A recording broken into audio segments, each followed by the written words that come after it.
Public ఎటుర్రు ముందుగా అందరికీ శరణార్థులు. ఇవాళ తెలంగాణలో ముచ్చట్లేందో పాలు చూసొద్దాం బారి. దశాబ్దాల తరబడి పెండింగ్ లో ఉన్న పాలమూరు రంగారెడ్డి ప్రాజెక్ట్ ని 2 ఏళ్లలో పూర్తి చేస్తామని చెప్పిండు సీఎం సాబు రేవంత్ రెడ్డి. అంతేకాదు డిసెంబర్ 9 నాటికి అన్ని ప్రాజెక్టులకు భూసేకరణ పూర్తి చేసి పరిహారం ఇస్తామని కూడా స్పష్టం చేసిండు. ఇక రోడ్డు భద్రతను పెంచేందుకు రాష్ట్ర సర్కార్ ఆటోమేటెడ్ టెస్టింగ్ స్టేషన్లు ఏర్పాటు చేస్తుందట. కంప్యూటరైజ్డ్ విధానంలో ఆడికాడనే వాహనాల ఫిట్నెస్ ను చెక్ చేస్తారట. తొలుత 17 ఏటీఎస్ సెంటర్లు ఏర్పాటు చేయనుంది రేవంత్ అన్న సర్కారు.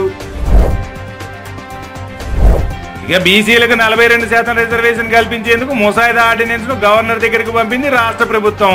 ఈ ఫైల్ పై legal opinion తీసుకుంటున్నట governor Jishnu Dev Sabu.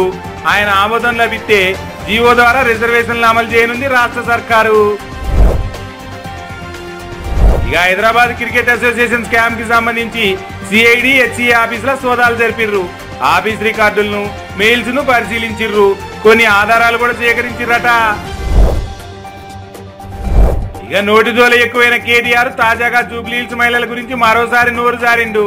Jubilee Hills ఏరియాలో ఉండే మహిళలకు కిట్టి పార్టీలు తప్ప ఏరే పని ఉండదని అన్నాడు.